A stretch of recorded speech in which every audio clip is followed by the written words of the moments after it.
presentasi udah selesai. Jadi di 2 minggu terakhir sebelum UAS itu Anda diberi waktu untuk mengerjakan tugas akhir. Nah, tugas ini dikerjakan secara kelompok ya, per kelompok, dan sudah dibagi-bagi.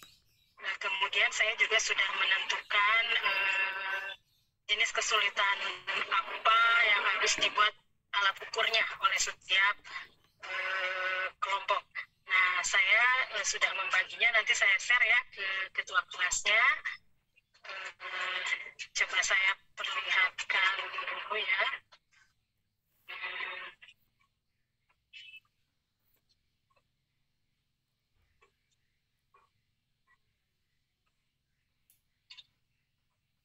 Ini misalkan, sebentar. Sudah ada? Sudah terlihat belum? Sudah, Bu. Sudah ya? Nah, seperti ini, misalkan kelompok 1, ini kelas B2 ya.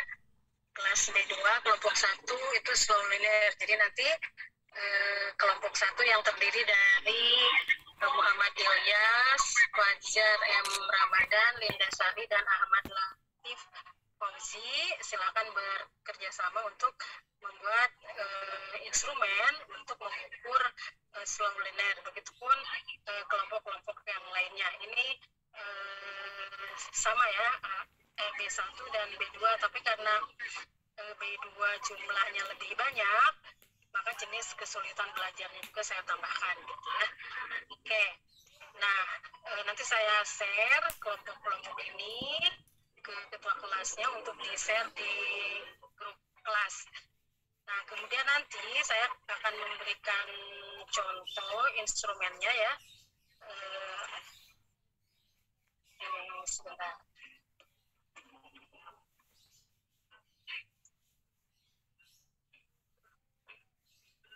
Ini nanti yang belum gabung ya, silakan aja nanti dijelaskan sama Anda ya, karena ini berkelompok gitu. Oke, nah seperti ini, walaupun ini emang instrumen punya orang lain ya, tapi ini saya hanya memperlihatkan sistematikanya gitu, seperti itu. Walaupun ini banyak, karena ini kan kalau yang saya ambil ini contohnya memang sudah diuji cobakan, jadi ada hasil dari instrumen yang digunakan gitu. Jadi Anda kan belum menguji cobakan, Anda hanya mengembangkan terlebih dahulu instrumennya dan belum diuji cobakan gitu ya. Jadi diuji cobakannya mungkin nanti mungkin ya, ketika Anda nanti sudah menjadi guru BK, Anda boleh menguji cobakan instrumen yang sudah Anda kembangkan sekarang gitu. Nah, ini kan sebagai latihan aja mengembangkan instrumen. Nah, nanti seperti ini ya, Anda di atasnya ada judul instrumen yang Anda kembangkan, kemudian abstrak. Abstrak itu kan potret dari seluruh isi tulisan Anda. Jadi dengan membaca abstrak ini, pembaca tahu gitu apa yang Anda tulis gitu ya, apa yang Anda kembangkan itu sudah dapat gambarannya. Jadi di abstrak ini Anda memotret keseluruhan dari tulisan Anda. Nah, kemudian ada pendahuluan ya.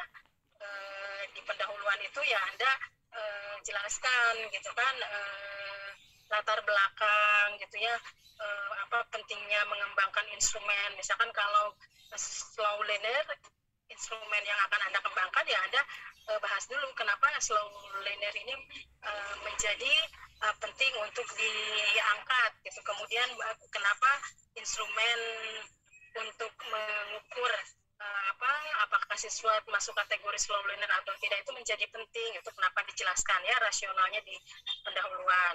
Kemudian di pendahuluan juga Anda jelaskan ya, walaupun nanti secara spesifik mungkin harusnya ada subjudul di bawahnya itu apa landasan teoritis. Jadi Anda nanti menjelaskan apa yang menjadi landasan teoritis dari jenis kesulitan yang ingin Anda kembangkan instrumennya. Misalkan kalau Anda mengambil atau akan mengembangkan instrumen tentang slow learner, ya Anda harus mengambil teori-teori yang berkaitan dengan slow learner. Misalkan menurut pendapat siapa slow learner itu apa, kemudian indikator dari slow learner itu apa gitu. Tuh Anda harus punya landasan teoritisnya. Nah ini karena tidak ada subjudul ya Anda masukkan aja di dalam pendahuluan. Ya, kemudian metode penelitian tidak ada ya, tidak usah karena memang ini kan belum diuji cobakan. Nah, hasil dan pembahasan ini nanti diganti aja, bukan hasil dan pembahasan. Misalkan instrumen yang dikembangkan itu seperti apa gitu ya. Jadi Anda jelaskan instrumennya, kemudian item-itemnya kan ada slow learner itu kan ada indikator, kemudian ada aspeknya apa, kemudian indikator apa. Nah, dari indikator itulah kemudian Anda turunkan ke dalam item-item yang akan nanti Anda tanyakan misalkan kepada siswa untuk mengukur apakah dia masuk kategori slow learner atau tidak. Seperti itu ya. Nah, setelah itu ya, misalkan ada 40 item yang ingin Anda kembangkan ya, Anda kembangkan sendiri itu item-itemnya dari indikator slow learner. Misalkan slow learner itu indikatornya ada 5. Dari setiap indikator itu Anda ingin membuat misalkan 6 item pernyataan atau pertanyaan yang bisa mengukur indikator itu misalkan. Jadi dari setiap indikator ada 6, misalkan indikatornya ada 5, jadi 30 item pernyataan yang Anda buat untuk mengukur apakah seorang siswa masuk kategori slow learner atau tidak gitu. Nah, nanti itu yang menjadi poin pentingnya ya yang ingin saya lihat. Bagaimana Anda mengembangkan pernyataan-pernyataan atau pertanyaan-pertanyaan yang bisa dijadikan alat ukur untuk mengukur apakah seorang siswa masuk kategori jenis kesulitan belajar seperti apa. Nah, itu yang paling pentingnya tuh di situ ya. Jadi nanti Anda bekerja sama dengan teman-teman sekelompok, misalkan biar tidak terlalu berat, misalkan ada 5 indikator. Nah, misalkan satu indikator dipegang oleh satu orang misalkan, jadi bisa lebih fokus ya.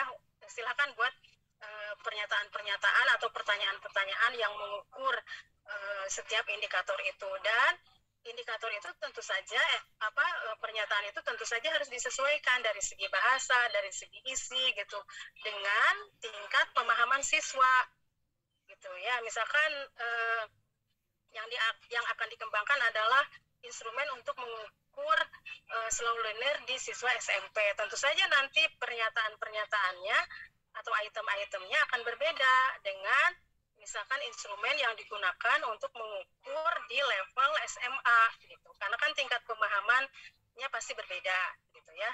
Nah, seperti itu. Kemudian validasi tim ahli nggak usah karena belum diuji cobakan.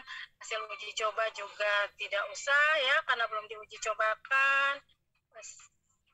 Jadi yang Anda kembangkan itu sebetulnya hanya rancangan aja dan belum diuji cobakan, jadi lebih sederhana.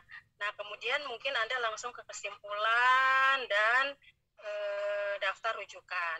Nah, nanti saya buatkan ya sistematikanya, ini hanya sebagai contoh saja, ini juga nanti saya share, kemudian sistematikanya nanti juga akan saya buatkan, jadi Anda bisa lebih fokus membuat instrumennya, mengembangkan instrumennya sesuai dengan sistematika yang saya buat gitu. Dan lebih sederhana ya, lebih sederhana karena Anda belum sampai ke analisis hasil dari instrumen yang Anda kembangkan karena kan memang belum diuji cobakan gitu, seperti itu. Sampai di sini ada yang mau ditanyakan dulu nggak? Paham ya? Oke. Saya kira tidak terlalu susah ya, karena memang pertama ini kerjanya kelompok, kedua juga ini belum diuji cobakan, tapi Anda harus serius walaupun misalkan ini tidak sampai divalidasi oleh tim ahli gitu ya, tetapi ya Anda harus serius karena di wacana awal saya dengan Bu Fatim ya, kan